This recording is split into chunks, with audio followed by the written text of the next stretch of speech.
अब बात करेंगे दिल्ली की प्रदूषित आबोहवा की, जो लगातार और जहरीली होती जा रही है, जिसके चलते लोगों का अब सांस लेना तक दूभर हो चला है। यहां के हालात का अंदाजा इस बात से लगाया जा सकता है कि हवा में प्रदूषण की मात्रा 30 दिन में 11 गुना तक ज्यादा बढ़ गई है।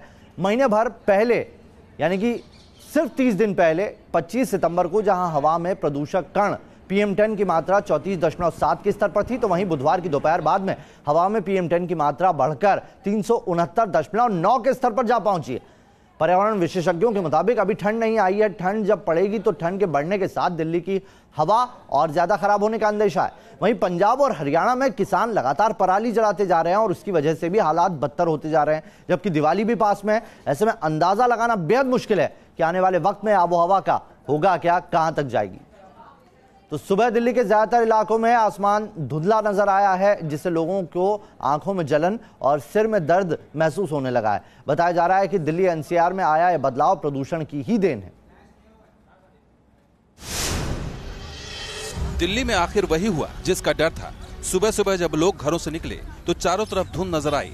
फिजाओं में धूल और धुएं के कण तैरते महसूस हुए, जिसके बाद आंखों में जलन और सांस लेने में तकलीफ शुरू हो गई। दरअसल पिछले 10 दिनों में दिल्ली की एयर क्वालिटी लगातार खराब होती जा रही है। दिल्ली NCR का शायद ही कोई इलाका ऐसा हो जहां आसमान साफ नजर आ रहा हो। दिल्ली में प्रदूषण से सबसे ज्यादा प्रभावित आनंद विहार इलाका रहा, जहां एयर क्वालिटी इंडेक्स 368 माइक्रोग्राम पर क्यूबिक मीटर रिकॉर्ड की गई। वहीं बवाना में 334, द्वारका में 319, नेहरू नगर में 312, RK पुरम में 306, रोहिणी में 353 और मथुरा रोड पर 366 माइक्रोग्राम पर क्यूबिक मीटर रही। इन आंकड़ों से समझा जा सकता है कि दिल्ली में प्रदूषण कितने खतरनाक स्तर पर पहुंच चुका है। दिल्ली सरकार लगातार बढ़ते प्रदूषण के लिए पंजाब हरियाणा में जलने वाली पराली को जिम्मेदार ठहराकर अपना पल्ला झाड़ रही है, मगर प्रदूषण नियंत्रण बोर्ड के मुताबिक सर्दी में PM 2.5 बढ़ने के कारणों में 28% ट्रांसपोर्ट है, जबकि उद्योग धंधे 30% प्रदूषण बढ़ाने में रोल निभाते हैं।